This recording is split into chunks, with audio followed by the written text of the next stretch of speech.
I want to tell you a little bit more about how AmeriCorps looks at evidence and why it's become so important in grant applications. The agency decided in its sustainability report a few years ago that they wanted to make sure they were funding programs that have models that work. I know it's tough if you're a new program with a really creative approach to what your members are going to be doing, then finding evidence that similar programs have had positive results, that gets more difficult. But I'll talk more about that in a minute. But basically what evidence does is provides feedback to the folks judging your grant application that shows, based on prior research, that your program model is structured in a way that it really is going to create an impact. So the bar for the quality that your program has to demonstrate in the evidence section is pretty high, and I'll talk more about the 4 tiers in a minute.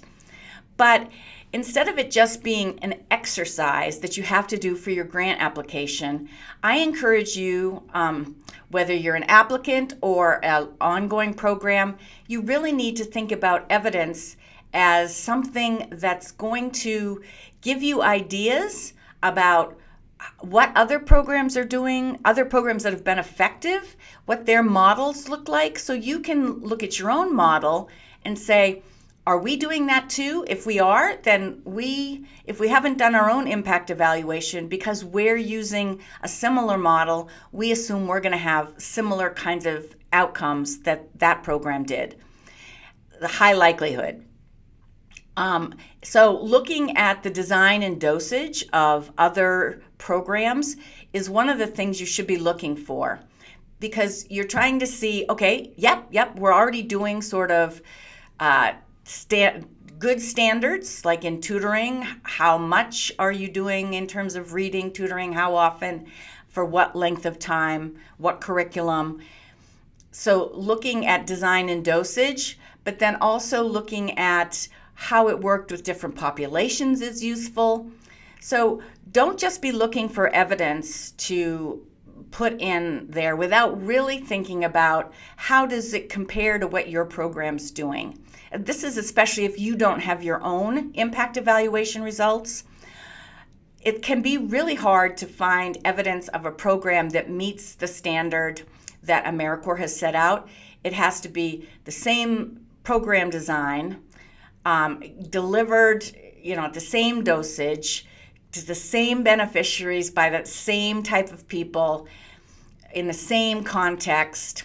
It's actually very difficult, even if you use the AmeriCorps Evidence Exchange, to find evaluation reports from programs that are doing exactly what you are. There's always like little tweaks here and there that are different, but that's a reason why doing your own impact evaluation can actually provide you evidence that shows what you're doing is making a difference.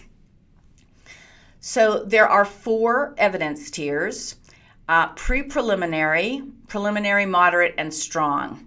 So pre-preliminary really relies mostly on performance measures, and they want to know that the model that you're using is evidence-based.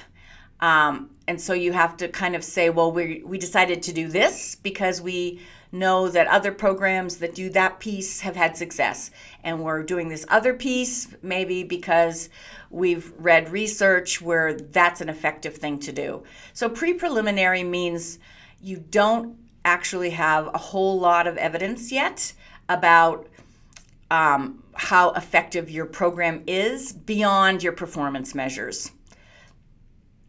Preliminary evidence is when you maybe have done an outcome evaluation, or you talk more about the outcomes you've had. It's like one notch up. To actually get to moderate, you have to have done an impact evaluation or found impact evaluations of programs that meet the AmeriCorps standard. So if you're part of a national direct program and headquarters has done a big national study to see how things are going, an impact evaluation, then Every single site doesn't necessarily have to replicate that if you're using the same model and your members are delivering it with integrity. So to get to moderate, you do have to have done an impact evaluation that had positive results. Getting to strong requires that you did an impact evaluation, got positive results, but it's tested maybe over multiple sites or with multiple populations, geographic areas. It can't just be based on a great impact evaluation at one site. It has to be more applicable broadly. So over time, what you need to be aware of is that things are shifting in terms of how AmeriCorps looks at evidence. And if you're wondering why I'm talking about all this, it's because it's part of the reason you might want to consider doing an impact evaluation, even if you're not required to. So if you look at this chart on the screen, in 2018, which is on the left-hand side, it's the brown line that starts higher. What you'll see is that the most programs that were funded competitively, excuse me, were pre-preliminary. But the red line that you also see on the left is lower. It shows that in 21-22, the number of programs that got funded at the pre-preliminary level had dropped, and that programs were moving along the continuum. Sometimes you can do that in one cycle, move along, but a lot of times it's a longer term goal. But the idea is over time, you will improve the evidence you have that what you're doing is working. So initially, if you go all the way to the right, you can see that there were very few programs that were funded competitively that had strong evidence to back up their program designs. But by 21-22, that had like quadrupled. So more programs are having stronger evidence because they've done impact evaluation. But don't worry if all you have is you're down in the pre-preliminary or preliminary area, because they're still going to fund programs in all four categories, but over time and move up in the strength of the evidence they have to present that their program model works. So, like I say, don't worry if you're pre-preliminary or preliminary, and right now you don't see how you're going to improve that. They're still going to fund programs in all four categories, 4 tiers. So just keep your eye on when you might be able to do something that's a little stronger. Maybe it's an outcome evaluation, and gradually try to build up your evidence. I have another course all about evidence, but I just wanted to give you some broad brushstrokes on how impact evaluation relates to this trend where evidence in a grant application receives a lot of points. And to remind you that looking for evidence is really about making sure that how the program model is designed is as effective as possible.